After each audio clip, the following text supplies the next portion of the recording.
Hello everyone, this is Diego Saldivar, a Neurogames designer, a little bit of a creative technologist as well. So, as you can see, I'm not wearing my usual crown, and that's because one of its wings broke and now it's going back home for repairs. In the meantime, I have something to say. Now, who hasn't fantasized about plugging your brain directly into the metaverse or the internet or into Sword Art Online directly? I myself have been doing my very best to try to get one step into that direction. Sword Art Online gives us a very aesthetic proposal of just putting on a helmet and everything is just taken care of. We know, however, that such a fantasy is not quite there yet.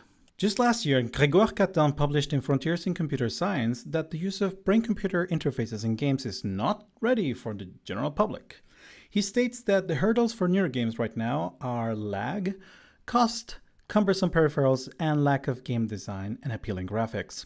If you would like to read more about this very illuminating, if a little bit short article, just follow the link in the description or in the corner. But I think that there's someone who put it much better than I can.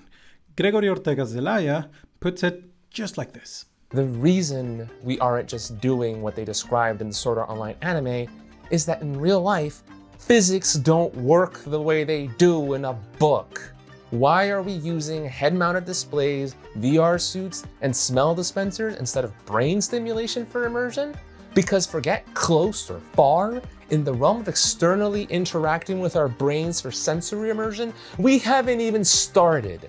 Transcranial magnetic stimulation and transcranial electrical stimulation are our primary methods of interacting with the brain without surgery, and neither has done anything remotely close to so much as rendering a pixel in our visions, let alone making a game work. The Sword Art Online method of immersing our senses is outright impossible with our current understanding of physics. It's not much better on the VR control side of things either, seeing as our best method of reading our brain activity in the consumer sector, EEG, sucks and hasn't improved in over 10 years. It's important to understand that science is a process, not a set of laws. It doesn't change the reality that our current scientific theories are still incomplete and that we have no idea what possibilities lay on the other side of future discoveries. The only way that we'll live to see the answers through, though, will be if we continue to push forward progress, research, development, and science. Nerve gear technology isn't here, and it hasn't even been started. But that doesn't mean we shouldn't keep hoping and trying to make it happen. Thank you to Gregory for putting things ever so clearly. I did cherry pick some of his stuff, so I would really recommend that you check all of his video to have a deeper understanding of not only player expectations for neurogames, but also what science can do right now about these expectations. Now let me tell you my experience as a neurogame designer. Most neurotech companies are concerned with brain-computer interfaces, but not with their gaming applications. And I mean, why should they?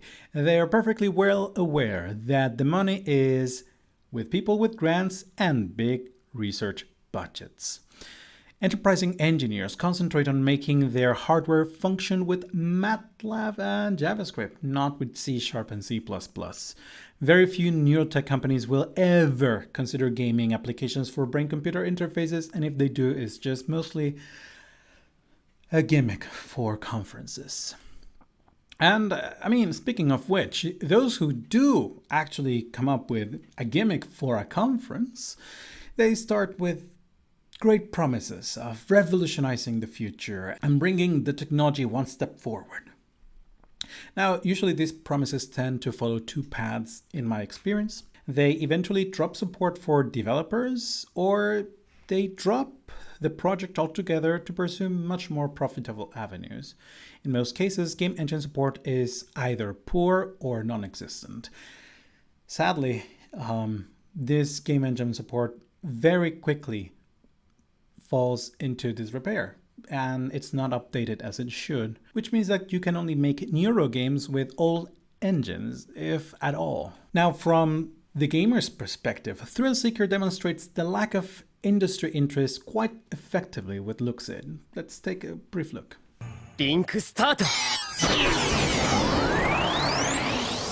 Okay, so unfortunately, since I'm guessing the Looxid Link is a commercial-based hardware package that is meant for specific use cases, likely mostly medical, there aren't any supported games or applications besides the ones that Looxid Link provides. The main ones here being a game where you focus and build fireballs using your brain power to fight a dragon, an app where you use your concentration to levitate a bunch of cubes in a room like you're using the Force, a meditation app, and a brain monitoring app to see your brainwaves. There are very few Neuro games in the market. Usually they are demonstrations. And most of them presuppose that a meditative or relaxed state is the only valid Neuro game mechanic. The result? Very frustrating Neuro games. And while I'm not gonna lie, meditation in VR is very relaxing and something I want to incorporate into my daily life. But I don't know if this is it, Chief. In the times where I felt the most relaxed, the relaxation meter was showing that my brain was in red in terms of concentration. Then I'd almost panic a little looking at the meter and it would go back to relaxed, which is the goal. And that's when I was the most frantic and confused. I think this is a terrible way to meditate. As you can see, most players are not well versed in Zen principles to understand that the more they try to concentrate, the more they're distracting themselves because they're not concentrating. They're concentrating on the wish of concentration, etc. Now, the same goes for beating yourself up for not relaxing. If you want to relax, but you see you're not relaxing, you may become tense. Done right, however, this relaxation mechanic can lead to very engaging gameplay, like we can see in Mindlight. Sadly, this game is more of a therapeutic tool, not so much an actually commercial game. And so, I have to confess, I have yet to see any successful Neuro game out there. Please prove me wrong. Please show me a link to a Neuro game that really rocks. And I don't think it's that difficult to make a game that rocks. We have been doing that for decades now, but we have to listen to our gamers. Gamers have very different needs and expectations from those of researchers and chief technology officers. I mean, no wonder gamers are not buying any brain-computer interfaces for playing. Neurotech companies are not actually making games that are fun, engaging, and replayable. And that's just the gamers. The game dev community faces very high barriers of entry to use their artistic skills with these wondrous new technologies. This is what I would recommend as a game designer. To open wide the doors of the neurogaming market, brain-computer interfaces must not only become sexy, but also a little bit slutty. That is to say, they have to be appealing, alluring, but also easy to access and play nice with game engines. Cheap would also be nice. I know it's too much to ask, but you know. Some electroencephalographic models have already embraced the streamlined aesthetic, just like the crown I usually wear in these videos. It sacrifices precision for comfort, yes, but it's a toy all the same. Most have yet to support the game dev community, and I mean take the game dev community seriously.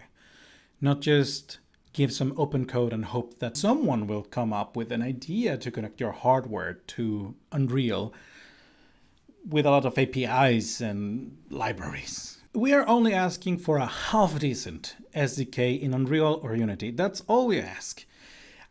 I'm telling you, as a game designer, most game designers, game developers, do not have a computer engineering degree to figure out how to seamlessly integrate an EEG device to a mobile game like I did, even though I don't have a computer engineering degree. It took a long while for me to be able to figure out something that is as seamless. I can tell you, many of us got only some rudimentary programming in our digital arts degrees. We don't have a lot of packaging and libraries and NPMs and Python language, and there's so many things that I have had to learn.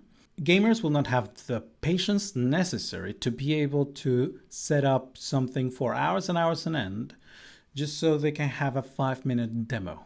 You will not sell millions of Neurotech headsets if they cannot be as easy to use as any other gaming peripheral.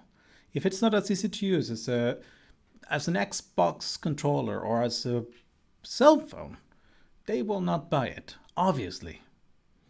Few gamers would be willing to spend half an hour putting sticky electrodes on their head, much less download a plethora of obscure libraries, running parallel APIs, and jailbreak their devices just for 5 minutes of guided meditation. That should be obvious. Which is why I'm trying to make a plug-and-play Neuro game. You have seen some advances in my previous videos. I have hit a couple of hurdles this year, yes, but I am getting ready to make a first actually fun Neuro game. As you have seen, I have already a template which you can just use with the Neurosity crown, which I know it's not cheap, which is why next year I want to start looking for cheaper alternatives for this plug-and-play example and make a first firm step into the right direction. That is to say, into opening a Neuro games market, not just trying to hijack an EEG device just for a conference showcase that is going to lead nowhere. In my dreams, I am able to publish this game in the App Store. You can download it, use your crown or your whatever device I will be supporting next time, and just play. That's what I want. I hope I can demonstrate without any doubt that Neuro games can be not only easy to use, but also fun to play. I hope that I get my headset replacement soon so that I can continue on that vein of development. In the meantime, I think I will continue to make these kinds of think pieces, just talking about Neuro games from a game developer's perspective. We have already an engineering perspective, we already have a gamer's perspective, but I have yet to see a recorded perspective from a game designer. So here I am. Thank you very much for listening, and I hope that you have a wonderful rest of the month. Bye-bye.